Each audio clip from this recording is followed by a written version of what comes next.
It is Women's Month in South Africa, and we continue to salute and celebrate great women who did not only pave the way for many of us in choral music in this country, but who stood the test of time and made a name for themselves in a male-dominated terrain of choral music, more especially here in South Africa. Good afternoon, choralists. Thank you for joining me this afternoon. My name is Sibusiso, Njeza, and this is another episode of the Choralist Conversations. Yesterday, the president announced that the country will be moving to level 2 of the adjusted strategy as means to fight coronavirus. I just want to remind all of us that this move by the president and the cabinet is just but means to relieve economy. And this doesn't mean coronavirus is now gone. So please, in whatever you do, follow the safety precautions and protect yourselves and your loved one. Lonke xesha, because coronavirus is still there, even though we have moved to level strategy level 2. So if you're watching this on Facebook, please remember to like the page so that you don't miss any of these conversations. Also, if you are watching on YouTube, please subscribe and click on the notifications button so that you can receive notifications in future, because these conversations will carry on here on Facebook and on YouTube as well. So if you are not subscribed to the channel, you might miss some of the conversations. So this afternoon, I am joined by 4 among the best choral practitioners we have ever seen in this country. From the province of Northwest, we are joined by Mrs. Teresa Tambo, the most prominent woman composer I know. Unfortunately, she is not joining us live, but joins the conversation through pre-recorded videos. She couldn't make it to the show, so we have some videos that we recorded during the week so that she's part of the show. Also joining us this afternoon, Ngumama Matlakala Bopape, the conductor of Seshego Choral Society, which is now Polokwane Choral Society. Good afternoon, Ma. Good afternoon to you. How are you?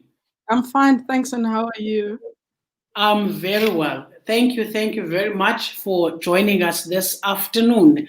Also, we are joined by the conductor and founder of Bianca Voices, a choir that paved the way for choirs in Butterworth, where I come from, and that is none other than Umama Mandisa Nguza.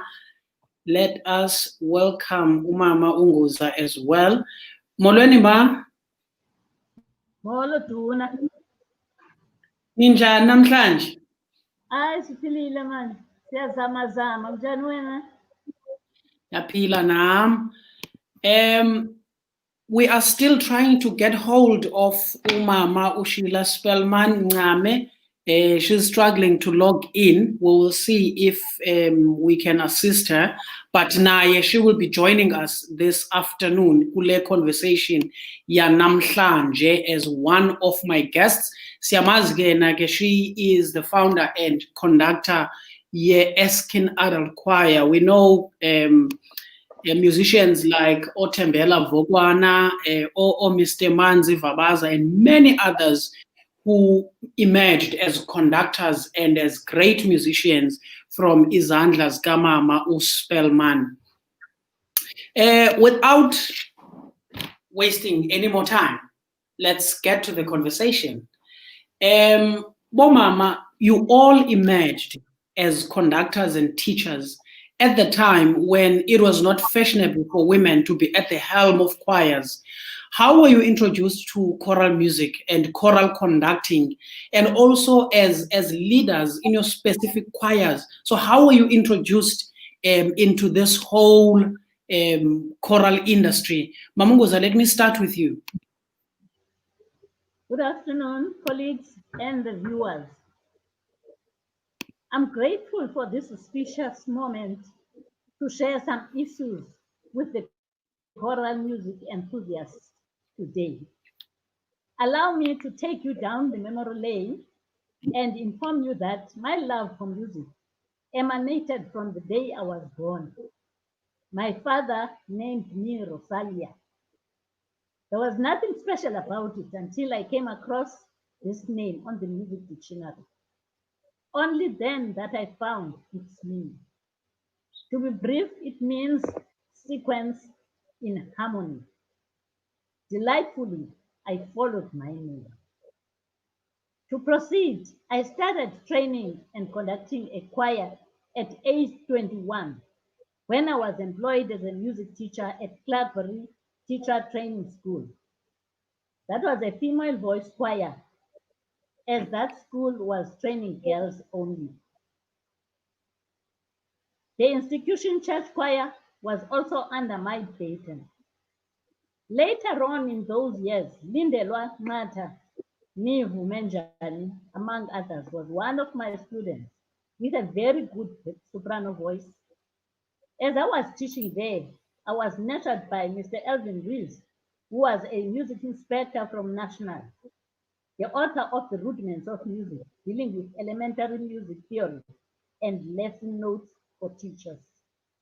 As a music specialist at Clarkbury, from humble beginnings. As a music teacher at Clarkbury,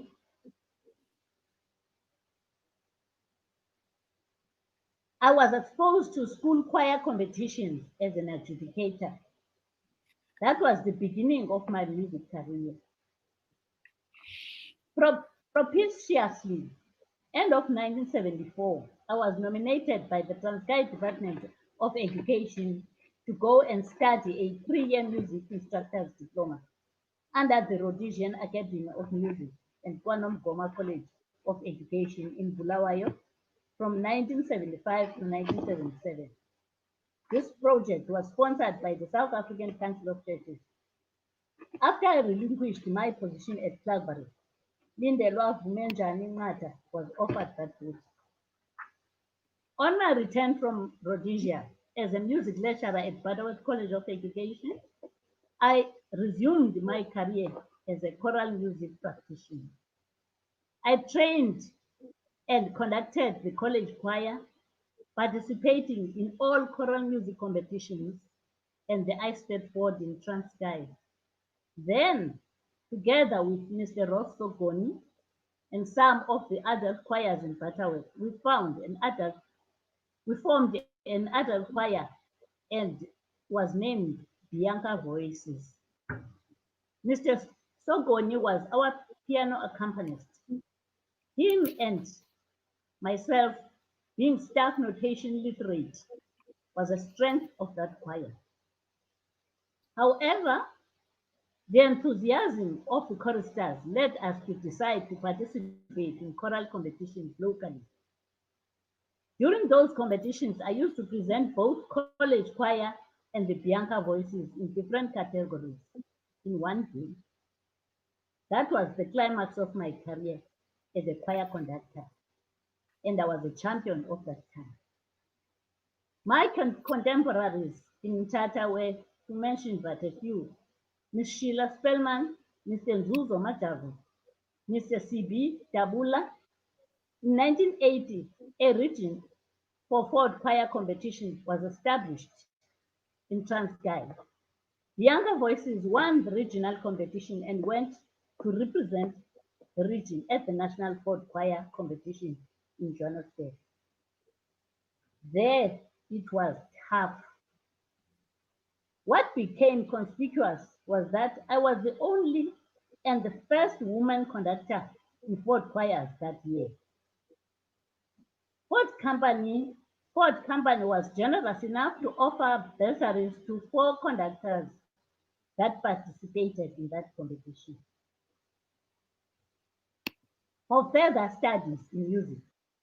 And I was one of those conductors. I do not know what criteria was used to nominate those bursaries recipients.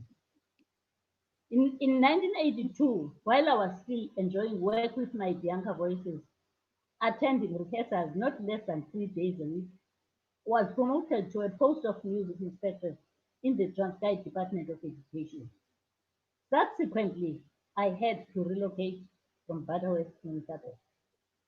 I could meet the choir only once a week or once in 2 weeks because my duties were forcing me to travel the length and the breadth of Transkei, conducting music theory workshops for the teachers in the district. However, that created problems for the choir until I had to let one of my choristers take over. Then I began to embrace all choirs in Transkei to be able to face the demands of my position in the department. I continued with adjudicating choirs in choir competitions and ended up with a national adjudicator for a number of years. Thank you. Thank you so much, Nguza. There's a lot to talk about in what you just gave us. I find it very interesting that most of the prominent conductors, women conductors, there's a connection, in their journeys. You mentioned Spelman, who is supposed to be here. I'll keep checking and see if we can assist her. Also, Mngata, who was part of these conversations last week. So that is very nice. Let's hear Tsambo, how she was introduced to choral music. Thank you, Mr. Njeza, for having me in your platform for choral music. Before I can elaborate on my gift of composing, let me give you a little background about myself, because these are the things that made me who I am in music today. When I was very young, we had a teacher, I think I was in Senate 2, grade 4 of today. Our teacher would compose a song out of his head. Rhythm, lyrics, and melody all at the same time. On Monday, he will teach the first parts. And on Tuesday, he'll teach the second parts. And Wednesday, he'll teach the tenors. By Thursday, the song is complete, ready to be presented on Saturday for an occasion. And I told myself, one day when I grow up, I'll be like him, because I was fascinated by the way he composed the music. When I was in high school, I was in a group of girls who studied hymns at the assembly. Little did I realize that by studying hymns, I was being prepared to learn keys, because we had to choose a song that won't be too high for the choir or too low to be sung properly. And in 1993, 94, our church choir conductor went on study leave for 2 years, and he left me with a choir to conduct. That time we were singing a very difficult song called The Charge of the Light Brigade. I just forgot the composer. That song made me run around like a headless chicken, looking for expert and advice from other musical experts to master the song and prepare for competition. That is when I also learned about the intricacy of composing because of that song, difficult song. And in 95, 96, the then Northwest Arts Council staged a competition for choral composers. Out of the 13 entrants, my song came out number 1. And one of the gentlemen who was in the audience chose the song as his choice piece for the following year at Sakama competitions at the Standard Bank Arena. And when I was introduced by Mr. Tsambo, may he rest in peace, as a new kid in the block, when I walked to the podium there in the Standard Bank Arena, being introduced as a composer, I felt that now the door has opened for me to become a composer. That's a little bit I remember about my gift as a composer. That is Umama Theriso Tsambo at her home in the Northwest Province. last week I played the song Halala Bahumahadi, and that is one of her compositions, praising the role that women played from the march in 1956, 9th of August. That is the composer of that piece, and many others that she will mention in one of the videos. Now let's get to know Matlakala Bopape. Ma, how were you introduced to choral music? Good afternoon, Mr. Njeza and the listeners. Yeah, let me start at the beginning. I grew up in a very rural area, but in that rural area, there was a lot of music around the village. But even on top of that music, there was music at church where I was singing in the Sunday school. And as I grew up, I sang in the church choir.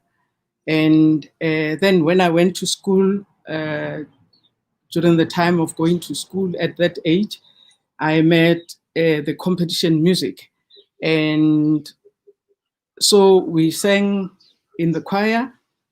But besides singing in the choir that way, in terms of the competitions, there was also the concerts that the schools were undertaking, and you would find there are 6 or 7 schools that are competing, and that was at primary school. And then I moved to a secondary school. And at secondary school, I also found I was so in love with music.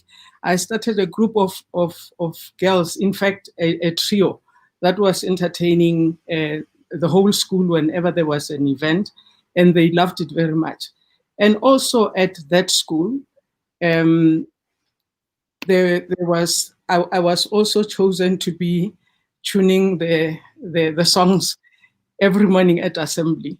And it made me feel very proud of myself. And I just loved music. And I was also singing solo in the choir. And I was walking something like 20 kilometers every day from my place to that school. And I was the only girl walking that distance with Sure. 2 boys. And I mean walking, I'm not talking about in a car or in a bus. So if I was not at school, they would know, because I had to be starting the songs at assembly. And so after that, there was also that time, there was primary teachers course. My parents wanted me to go and do teaching, which I didn't like at the time, but when time came, they just carried me to this college, and I did teaching there. At the college, that's when I actually started knowing how tonic solfa was working, because all the time it was really rote work. It was you sang according to what the teacher was saying. And at that college, because I chose to be doing music when I finished to go and teach music, so I had to follow the music stream. That's where I came across the tonic solfa. But on top of that, I came across the staff notation. It was the first time I saw the staff notation. The tonic solfa we had always been using, but we didn't quite understand. So it was at a training college, and then I started a choir at the training college. It was a bigger choir than the one that I had at the junior secondary school. So it was entertaining the whole college. After that, because my teaching was more for my parents, because they wanted me to go there, I then, according to agreement, went to a higher secondary school. And there we continued with singing, and I also continued with getting a small group of girls and boys singing. But something happened at the school. whenever this teacher was, the conductor teacher was going to town or meetings, he would ask me to take care of the choir. And then I would take care of the choir. And on this particular Friday, it was month end. He went to town with the rest of the other teachers, and I oversaw the choir. And the following day it was competitions. So I was preparing this choir knowing that it's competitions tomorrow, but I was also singing solo. So came Saturday, and the choir was ready, and the teacher was nowhere to be found. And so I found myself faced with this choir, having to take it onto the stage. On the other side, I'm also singing solo, but I had to give that solo to somebody and conduct a choir. And yes, that was my first experience with real conducting on the stage. As a student, I was doing, they used to call it Form 4. They call it grade 11 these days. So, and it continued like that. So whenever this teacher was not there, he would leave me with the choir. And after finishing that, I went to teach a bit, but then proceeded to University of Wits to do music. It was very difficult to get into that university. In fact, that story will be told some other day because it was serious drama. It was during those days when you still had to get a permit from the Minister of Education, who was a white guy.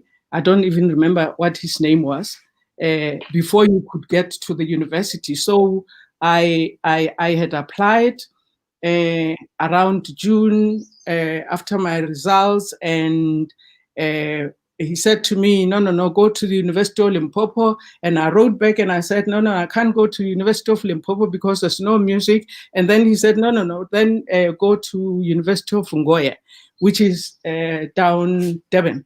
And I wrote back and I said, no, I can't go to Nguza. There's a university near me, which is 300 kilometers. Nguza is 900 kilometers. I can't go there. And so by November, he just kept quiet, that minister. And so time moved. By February, I didn't know what I was going to do because the university took me immediately in my first application. But they clearly said to me, there's a quota here of how many Black people can get into here. And you can only come into here if you have a permit from the minister. So I didn't have problems with the university, but they wouldn't allow me to get there if I didn't have a permit. So February came and I went to his office and I sat there from 8 to something like 2 o'clock, and ultimately I got the permit and I went to the university. I was admitted at the university, and then I joined also the history and appreciation class. I was the only Black person there. And one of the things, because I grew up in a musical environment, one of the things that had pushed me to do this was I've had so much music, African music being played of different genres. And I had hoped that when I go to this university, I would be learning those kind of things about South African music and African music in particular. And lo and behold, alas, it was not there. And at some point we would sit with the lecturer because I would be morose about the situation. I knew that there was nothing that she could do. She was feeling for me, but I knew that the curriculum didn't have that. The curriculum was saying music starts with the Gregorian chant. So before then, there's no music. And also, which also then would have said to me that music in South Africa would have started with the Jan van Riebeeck when they came. So I was really, really, really very upset. And but I stuck it out. And then when I finished, I went to London, where I did privately voice training and choir conducting. But then also coming back, not coming back. After I had finished teaching, after I had finished at a secondary school, before I went to University of Wits, 1977, we started a choir, myself and 4 people in 1977, which is called Seshego Choral Society, was called Seshego Choral Society. The main conductor there was Mr. Ramokgopa, and I was the assistant conductor. So when I went to school, Mr. Ramokgopa remained with the choir. By the time I came back from London, it was 1986, and he passed on in 1987. He passed on 1988. So I took over the choir up to today. And the choir is now 40 years old. And but before this choir, even as at secondary school, when I taught before I went to university, I was conducting girls' choir at a high school, 2 high schools that I taught at. And we used to go, those days, the national was still sprints. We used to go to sprints national competitions. And then with the adult choir, there was Ford competitions.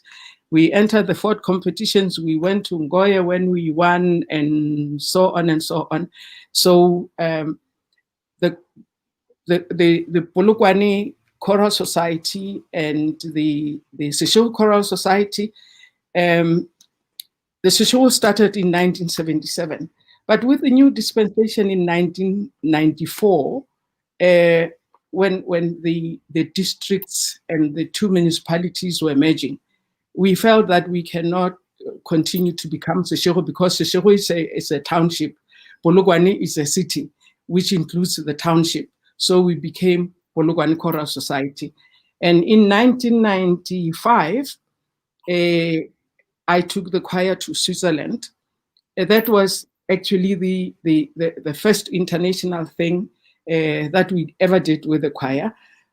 And it opened a lot of avenues for us. In 1999, we were invited to Canada.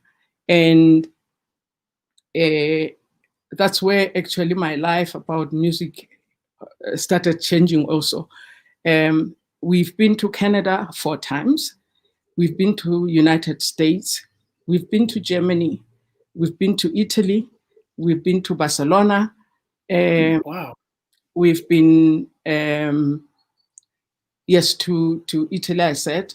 And we continue to engage internationally and locally.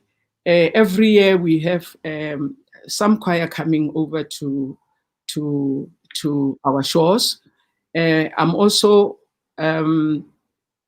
linked to an organization, non-profit organization called Village Harmony, whom I met in 1999 when I went to Canada.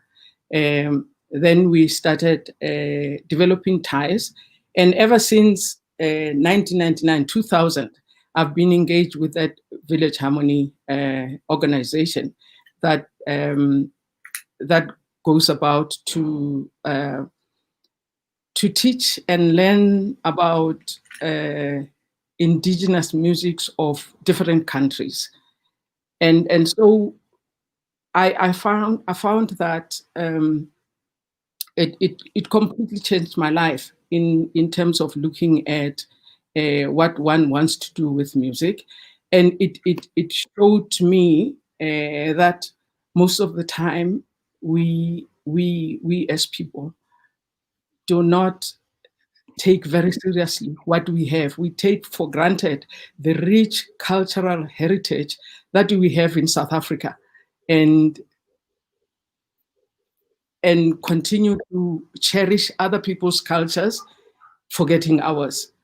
And that is the thing that has actually kept me going up to now.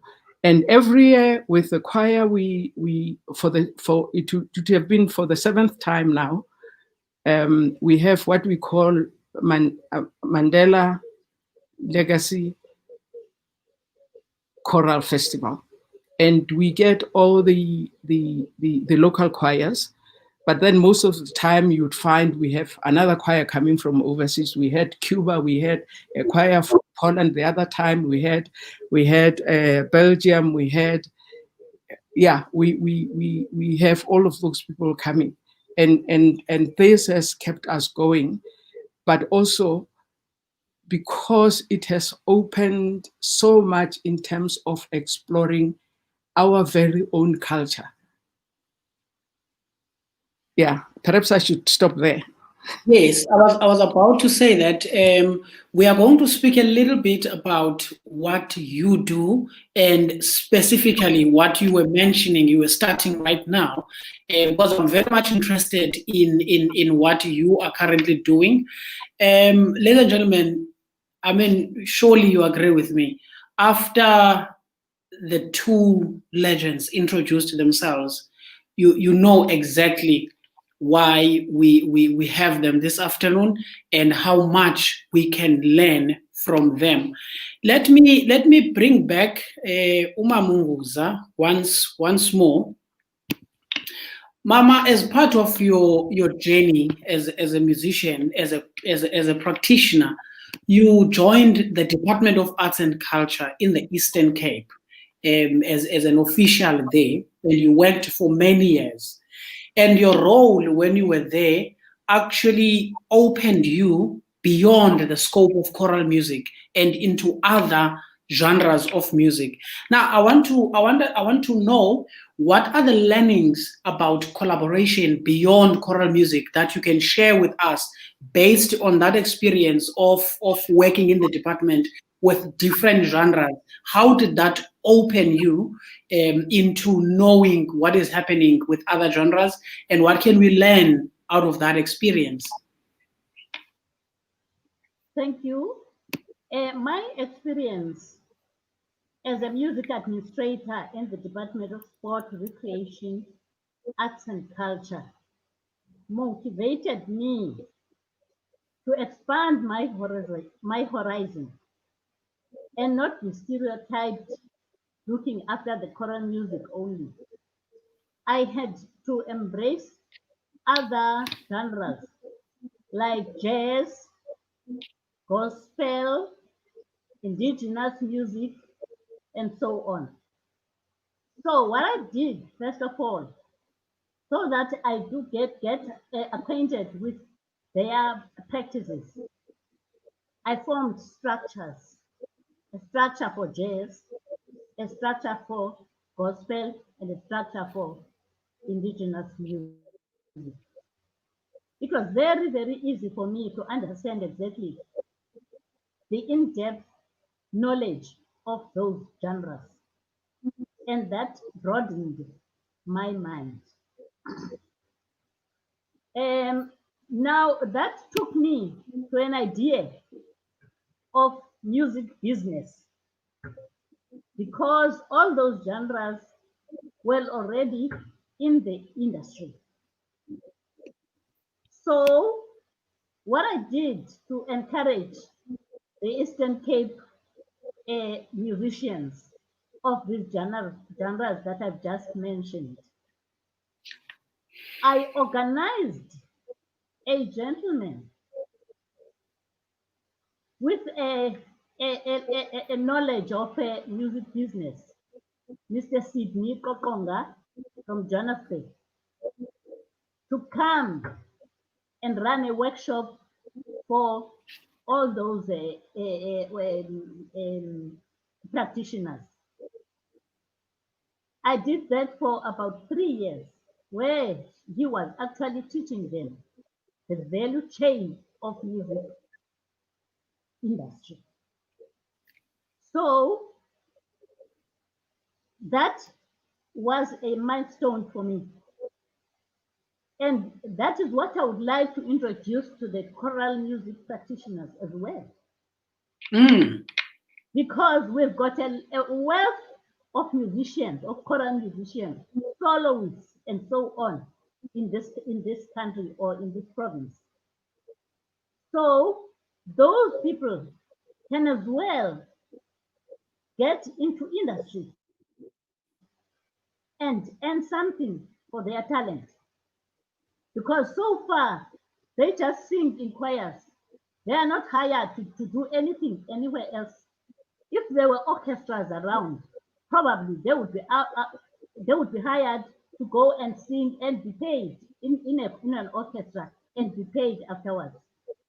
Now they are just sitting in their own corner, and they are in their corner, and they are not involved in economy at all. That is what I would like our choral music talented musicians to do. I love that point, and maybe just briefly, because this is what we've been discussing, from the beginning of these conversations, like 14, 15 weeks ago. We are trying to find ways, strategies of how we can dismantle this, exactly the behavior that you're talking about, whereby choral musicians do not actually understand the value chain involved in the genre that they're part of, and how we can actually utilize that to the benefit of the musicians who are part of the choral industry. So what are the steps that we can follow, just briefly, as an advice from you? It would help us a great deal if we would conduct the departments of sport, arts and culture, so that those who are responsible for music can be able to organize these practitioners in that locality. And then we invite the specialists like the one that I've mentioned, Mr. Kokonga, to move around the country and teach them and workshop them on the value chain of music industry. It's very important. Our artists here, in the musicians in the Eastern Cape, before they used to struggle a lot to get into the industry. They would rather go to Johannesburg, and they get exploited there by the people who call themselves managers. Instead of them getting money for what they are doing, for what they are practicing, and for what they are talented in, the managers will take that money. These are the stories that I used to hear when I interact with some of our jazz and gospel and so on musicians of the Eastern Cape.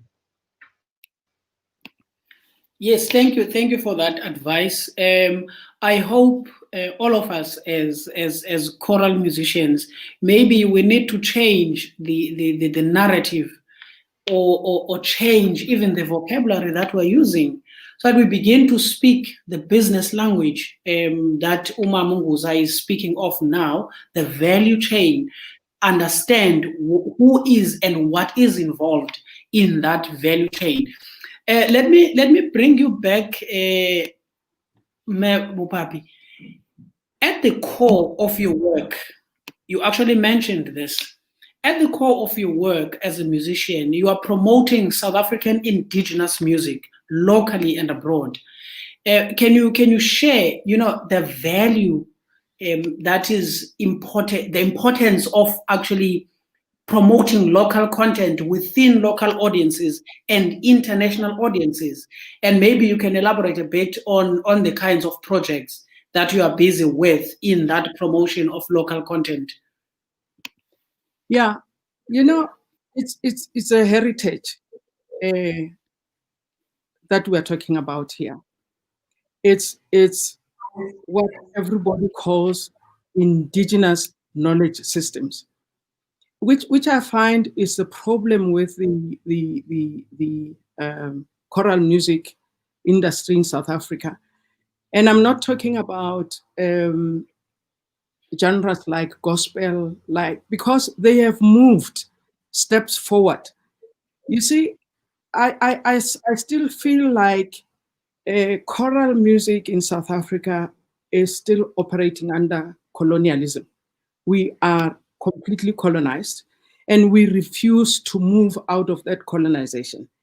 You would if you follow the history of music, when the missionaries arrived in South Africa, they took some of the guys to the missionary schools, and they taught them how to compose, taught them how to read music, and they composed. And then you have people like Tio Soga and the Sondag, who composed the national anthem. It was influenced by the fact that they have been taught that way, and they're using the Western rhythms for everything that they did, because that's all they knew. And most of our people continued on that path. And so that you find, even as we go to competitions, for instance, we don't compete about what we know.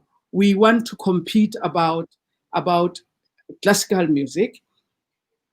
It's fine. We can do classical music. We can do everything else that we're supposed to do as world choirs. But it should not be at the expense of what we have in South Africa. Because the problem that we have is this. Because the Africans in South Africa don't care about their heritage. When a white choir goes out to the world, for them to look South African, they take the African folk or whatever music, so that they become South African there. While the bearers of that culture don't care about that. The bearers of that culture, they still believe that I remember that one time I had this choir with a choir from overseas. It was a local choir, and the conductor said to me that they don't sing folk songs because they would damage the voices.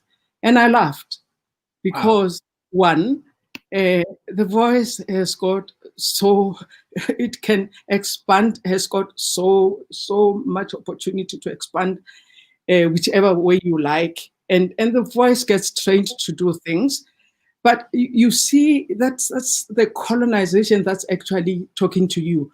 But also looking at that, you realize that, the person doesn't even know that anybody who conducts, who's a specialist in classical music, they've done a lot of training about that. It's not something that you see for competitions and take onto the stage, and then later you say, no, I don't do that, I do that. So it's colonization, and I find that we really have a problem, to the extent that I'm talking about the compositions also. Sometimes you sing a song that has been composed locally, but you read the rhythms of some other song that you have heard from Britain. The creativity is still held ransom by that the colonial mind. And there are also many hallmarks of that colonialism. You find, because we are so colonized, even when you are singing your local song, you find, because our songs don't need a conductor, our songs are conducted by a voice. You can go anywhere, whether it's a traditional or whether it's going to be indigenous, or whether it's music for the work song, or whether it's music from the the mountains, it's always a voice leading. But because we are colonized, when people are singing our songs, then they would go and you see a conductor actually conducting that song in front of the choir. In fact, most of the time he's not even conducting, he's dancing to the music in front of the choir. Because for us, you need to conduct, because we understand that everything needs to be conducted. The problem also is now, because our people have not been trained enough on the classical, I know there are trainings that happen when there are competitions, and they get people to come and train the choirs and the conductors and so on, and they tell them about the style of that music that they are singing, and they tell them about the history that they of that. But then it's not really. It never happens the way that it should be. If you took a choir from wherever, from London, for instance, and put it against a well-trained choir here, that's jarring, because it's not ours. And also, recently, what has developed now is the opera. We tend to gravitate towards other people's cultures rather than ours. So everything else, when you sing these days, becomes opera. Whether you're singing a romantic song from Schubert or whoever, it gets sung in that opera style, because that's in vogue. And I find that we are also losing audience because of this. We are the only genre that hasn't found root in what we are doing, because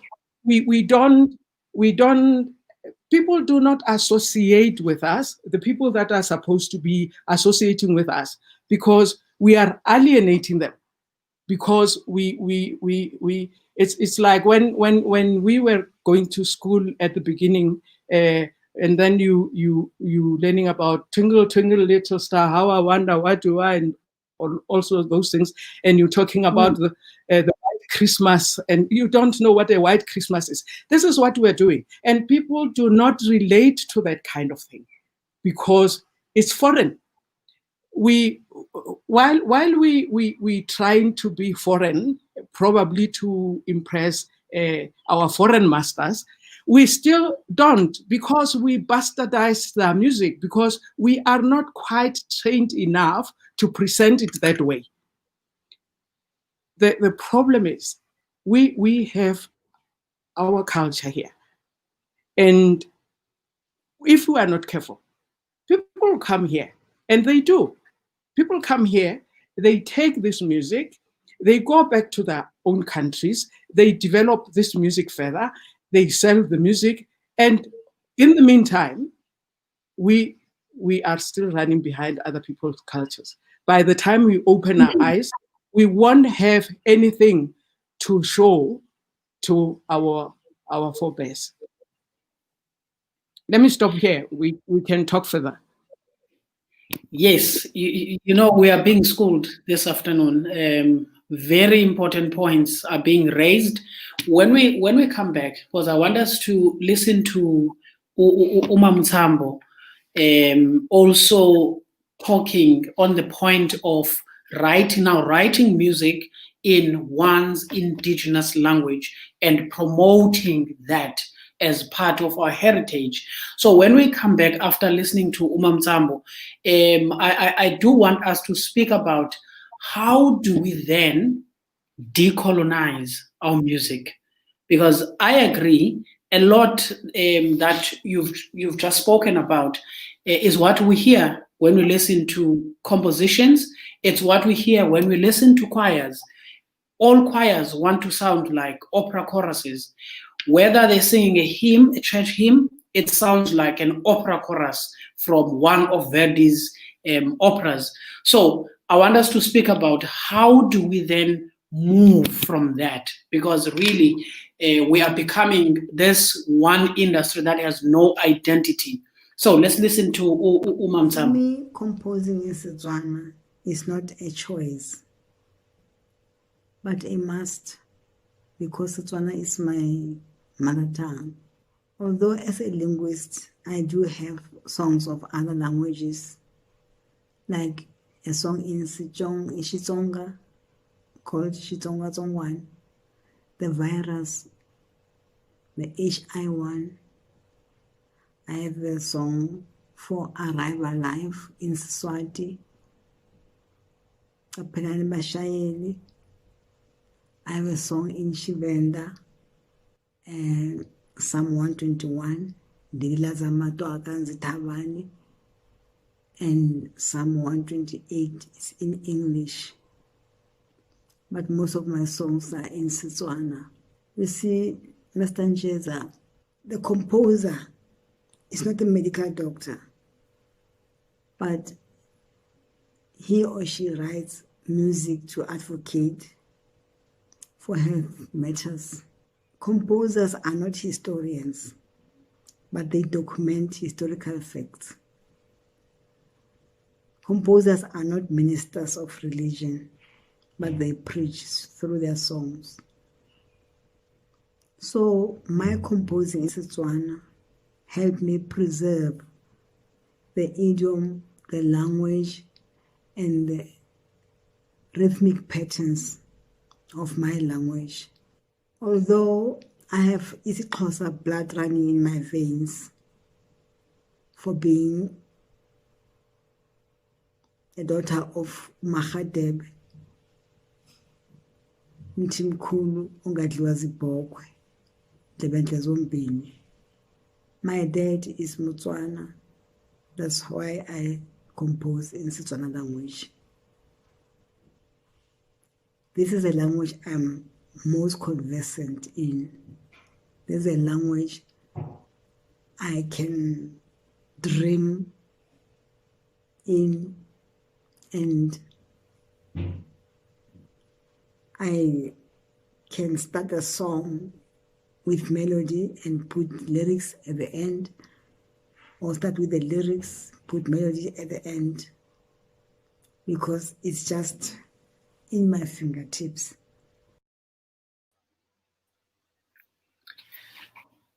Yes, Nguza, you've heard Bopape speaking about how our choral music has been diluted since the days when we got colonized, from the days of the missionaries. How do we get out of that? What kind of knowledge or information that needs to be given to people so that they understand the importance of going back to our roots? All right. My input is going to be like this.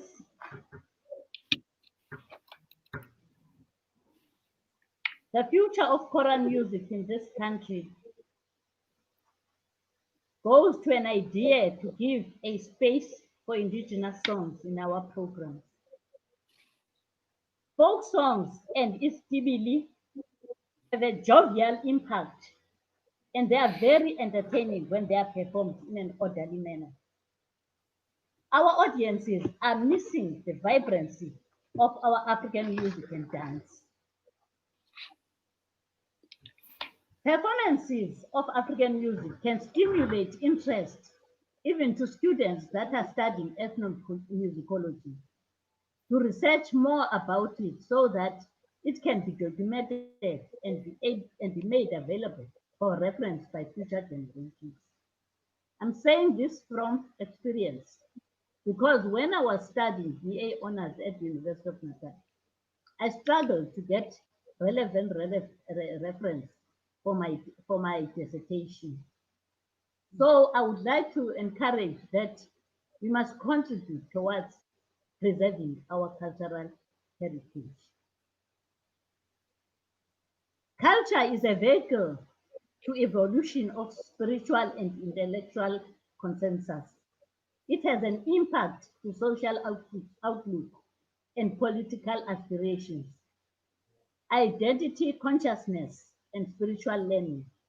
These aspects have a great influence to African composers. Hence, we found some that were influenced by the Black consciousness and revolutionary songs like the story. Let me just stop there for now. You've just mentioned, one of the things that one of my guests, Utembela Vokwana, that he advocated for.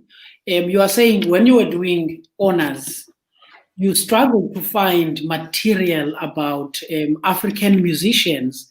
Can you, in your own words, encourage our young students to consider studying Abantu Bethu as the subject of their studies? I would like to encourage the students, the music students, to study ethnomusicology because it broadens one's mind about the musics of the world.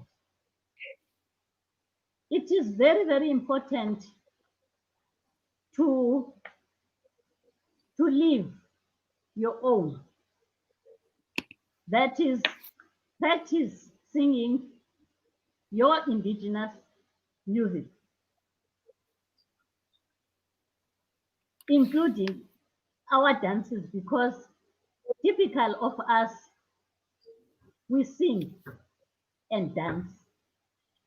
We don't sing without movement. So it is good, therefore, for our students to research such groups, indigenous groups, and be able to document all the information, starting from how do they learn, how do they teach indigenous songs. In fact, indigenous songs are not taught. You just listen and imitate. That is a very simple and natural method of learning an indigenous song. So I'm just giving that as an example. It's not like Western music where you read a score from a tonic solfa score or a staff notation score. Not at all. It is very simple to teach an indigenous song. So I would like to encourage our students to go back to our roots and respect our cultural heritage. Ladies and gentlemen, I must apologize for Umama Spelman Udala Sizama. My team is trying to get her on board. It could be a challenge here, network, but when we were testing as early as Thursday and on Friday, Saturday, she was fine all the time. But unfortunately, she couldn't connect now. Maybe we will get her in future because now we are winding down. But I still want to hear Bopape as to how do we, in addition to what Nguza has just said, how do we dismantle this thing? Because I believe it's in the mind. It's in the mind. This misconception of saying, my choir cannot do folk songs, my choir cannot sing African songs, or my voice is not suitable for an African song because African songs will damage my voice. How do we dismantle that kind of thinking? That actually comes from ignorance. Ignorance that says if you sing a classical song, you are the most educated, you are the most learned. And we know that most of our conductors have not actually done that. They have not studied in-depth classical music. So you feel pity when that happens. But I think it needs to be something that has to be approached in terms of wanting people to appreciate what they hear every day. You see, the other thing is that our music is oral. It's transmitted orally. But wait until you teach that music to a group that is not South African. Then you realize how hard this music is. It's very difficult. They cannot catch a song in one day because of the complicated rhythms that are involved. And on top of that, you have the rhythm of the dance besides the melodic rhythm. And so it gets very complicated. And I think our people need to appreciate the fact that our culture is very rich. We are a singing nation from birth to death. We are singing for everything. We sing for seasons. We sing for working. We sing for when a child gets out of the house after perhaps 3 months when she was born, and we sing for when you come of age as a girl or as a boy, and you sing at weddings, and you sing at lobola. So you sing for everything. You sing when you work and sweeping in the house, and that's who you are.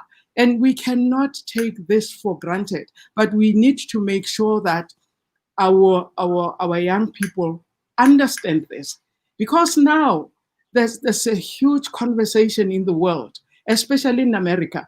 I'll be in that conversation on Wednesday about Black music matter, like Black Lives Matter, but there's Black music matters. Can we do it here? No, because we don't see it as mattering to anybody. We need to conscientize our people that this is worth protecting. When I went to Italy sometime and I got there, I found a booklet that was written by an Italian who came to South Africa and heard Senzenina. I saw this Senzenina is written there, and it said it's a funeral song, and I got very upset. But whom do I get upset to? You know, I have to come back home to say, people, please wake up. Our culture is being plundered. In the meantime, we are chasing after other people's cultures. So I think it's conscientization and also making sure that when our composers compose, they include our rhythms, they include everything else that is African, rather than be following what the Western composers or conductors or singers or whoever are doing. That we have something very worthwhile here. And because we've been all over the world, you can imagine how people are hungry for South African music. They are so hungry and they love it. And it's very difficult. Let me stop here. Yes, there's a request from Gwen asking if you could share the link for the Black Music Matter movement. Okay. Is there somewhere where people can find this? I'll do that. I'll do that. In fact, as we speaking now, no. Tonight, there's another. It's a gospel choir teaching, but it's more in the movement of the Black Music Matters. But it's American. It's not here. You see, we can't talk about Black Music Matters here because we don't care about our music. Yeah, because I mean, how do we begin to speak about something we don't like ourselves? We don't see value in. That's very true. That's very true. Or perhaps we don't like ourselves. You know, sometimes you are so afraid of yourself. You're so afraid of your identity that you shun it and you run after other people's identities. That's a problem that we have. Conductors and choir administrators, more especially conductors and composers, because we lead as conductors in our choirs. We choose the repertoire. We are the ones who come with this idea of African music as damaging to the voices, and composers as well. We write music that must be performed by choirs. This call goes to all of us. We have to lead the way and take our music seriously. The suggestions are given. People can go to school, study some more, and actually explore the African cultures. We're winding down the conversation.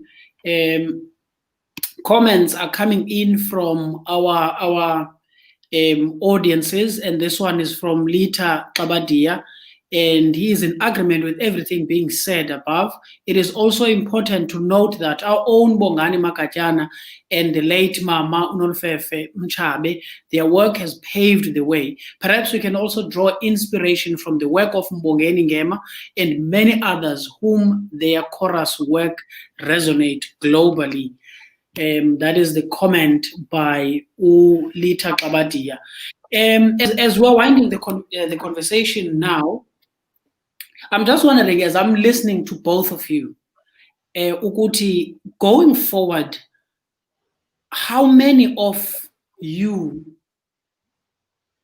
are we going to have in future? Because we have less composers, as we know, says only Uma Tsambo, less conductors, only a few that we know, and some are among yourselves are going to retire. Some have retired already. So how do we motivate women? Because I believe there is a potential. They do have the talent, but how do we motivate women to take up these leading positions within the choirs? Let me go back to you, Nguza. How do we get more women into following what you have accomplished?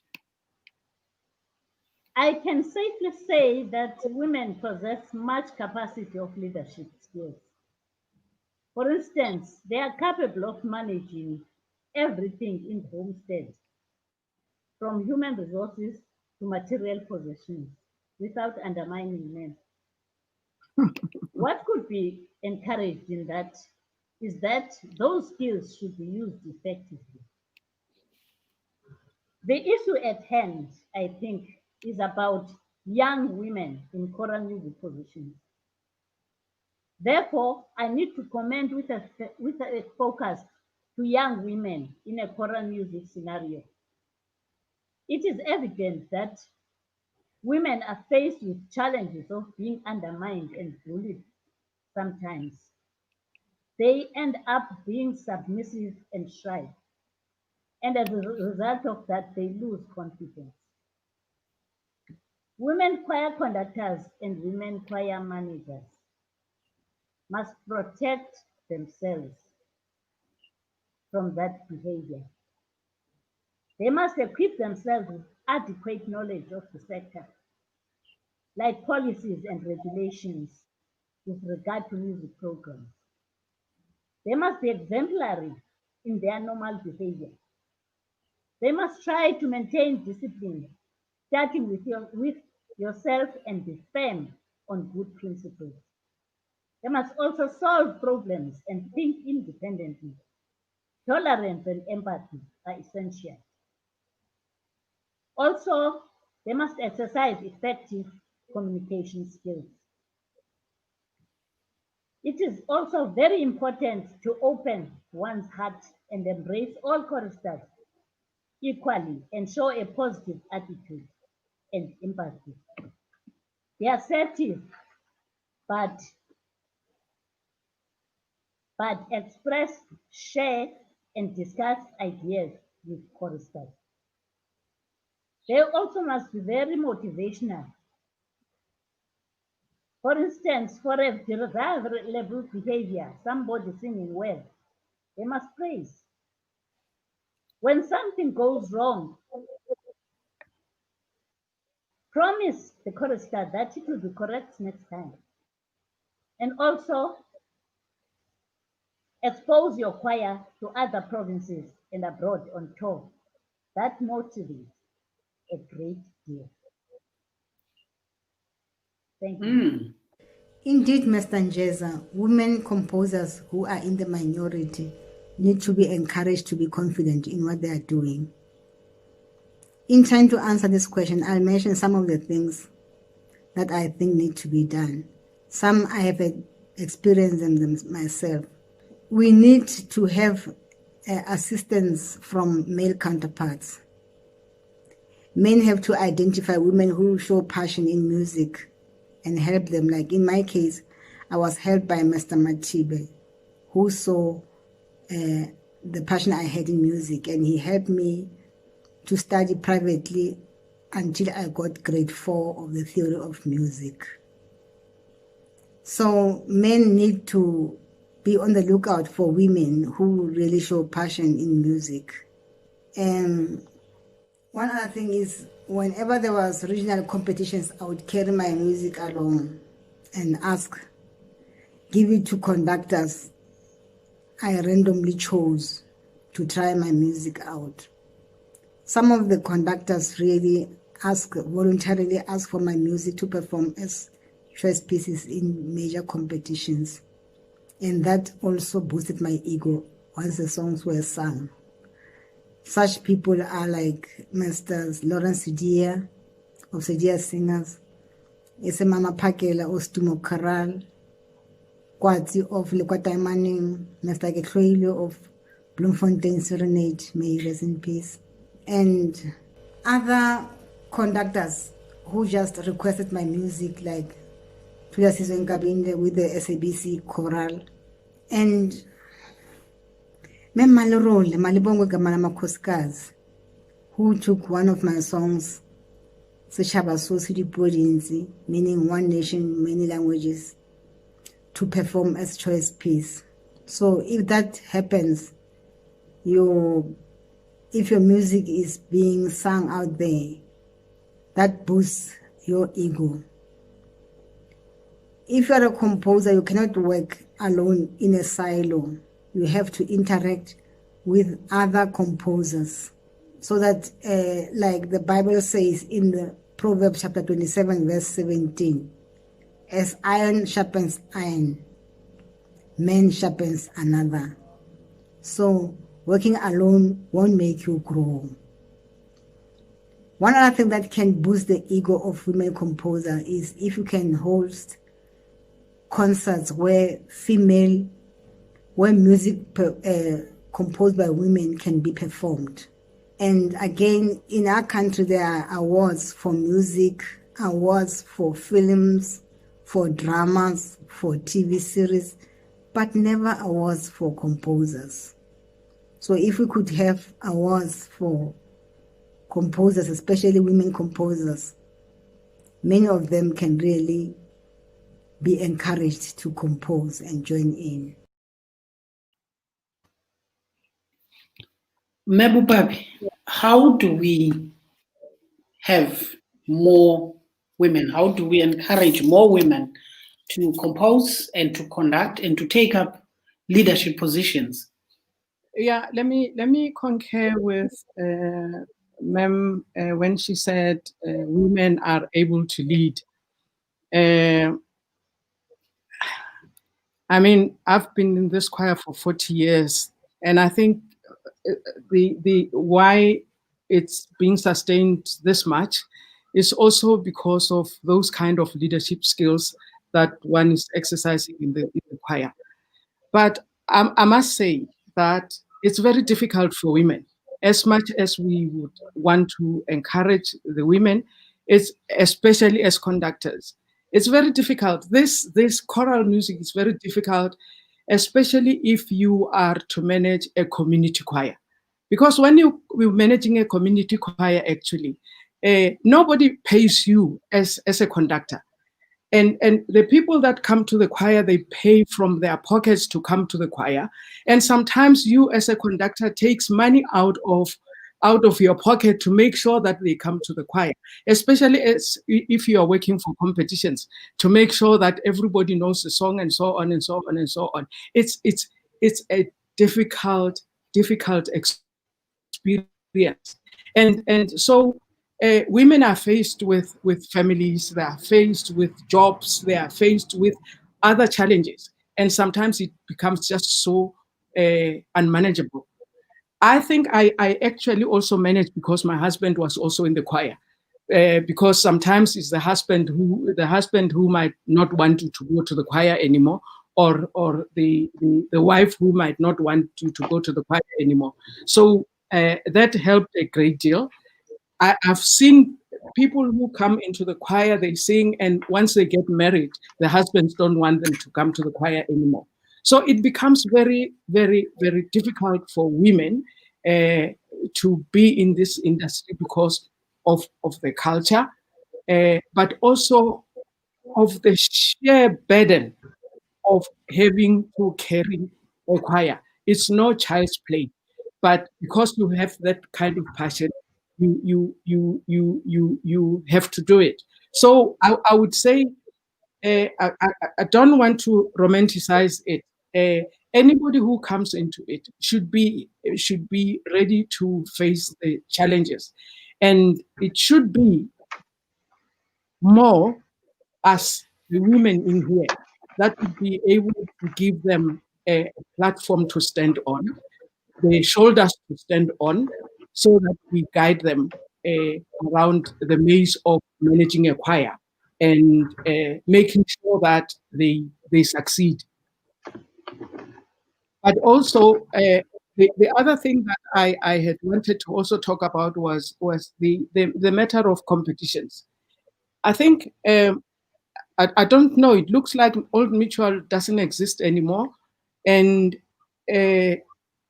I would also like to encourage our choirs not to be competition choirs, to create other events, other opportunities for performance, so that we are not, in the mode of competitions. When you lose at the competition, the choir dies until next year.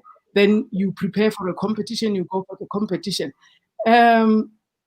That's why sometimes we lose most of our conductors, because a conductor is only there for the competition, but probably because the school or whoever wants the choir to go to the competitions. So I would really encourage our choirs to exist outside the competitions, and so that the composers can also get a chance in that kind of opportunity outside the competition, because there's only one competition once a year.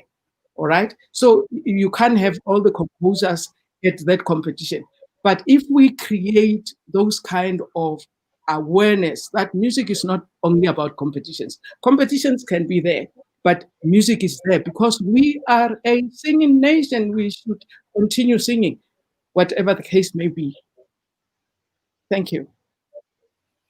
Very true. Choirs need not to exist for competitions, but choirs should have a vision for their existence, so that taking part in a competition becomes one of the objectives that you have.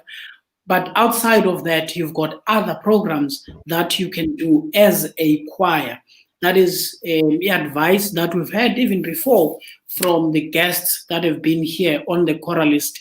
Ladies and gentlemen, we have come to the end of the conversation. But before we go, I am going to give just a few minutes to my guests to give their last words, as a closing statement, maybe advice to choirs, to individual musicians or organizations, because there are provincial and national organizations that look after choral music in this country. So even those organizations, they need to be advised so that we can take choral music forward. Nguza, let me start with you. Thank you, Maduna. Without reiterating what the last speaker has said, I've got just one comment to make on choirs and the way the standards are now deteriorating. I don't know the reason why, but regrettably, our choirs seem to be gradually losing interest in choral music competitions. And if I remember, one speaker last week said, if a choir doesn't win, they enter a competition and they don't win. Every time they enter, they don't win, they get discouraged. That is regrettable. Therefore, I've got another idea in mind, because this is a great concern, and it needs to be investigated as to why the loss of enthusiasm for this sector. So to circumvent this challenge, my opinion is we need to strategize towards changing competitions for festivals. I don't think this will be any lowering of standards by so doing.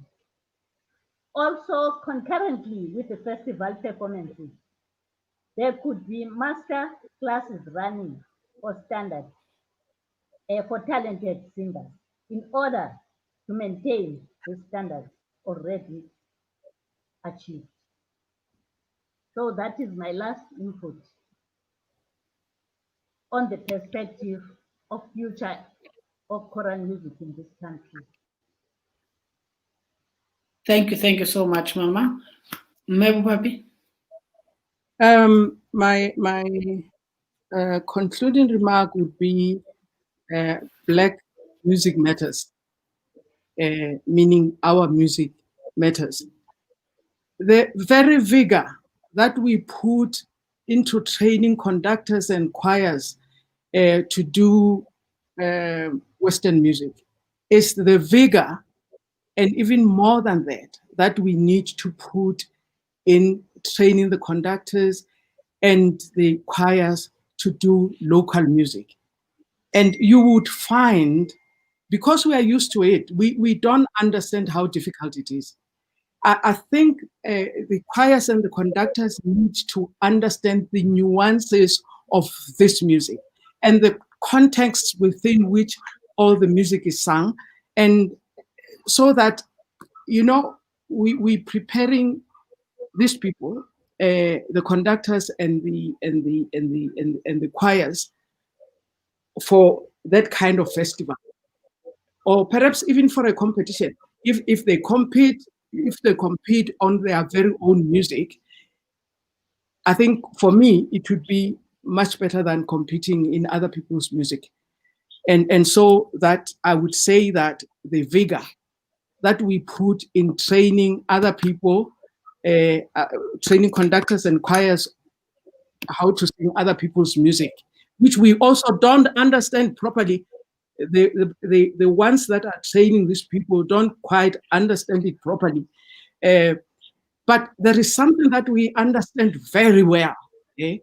This is the thing that we need to be teaching to these people, and to take our music from the oral tradition into the written tradition so that we can preserve it. Because with the American culture coming in and all other cultures coming in, before we know, it will be wiped out if we don't take care of it, of that music. Thank you. Very clear. Ladies and gentlemen, it's been a pleasure having my two guests this afternoon. And once again, I apologize for Umama Spelman, Khange sikwazi umfumana all together. And I hope we will get her in future. I will continue to engage her so that in one of the shows we can have her, because she's one of the most experienced musicians esinabo apha South Africa. So we need to get their perspective. We need them to contribute to this tide that we are busy with now, trying to change choral music for the better. Thank you so much, Nguza, for joining us this afternoon. And thank you so much, Bopape, for joining us this afternoon. You could have used this time for something else, but you chose to be part of the conversations. I truly value your input this afternoon, and I hope you will continue in your own space and time watching these conversations so that you hear what other people say.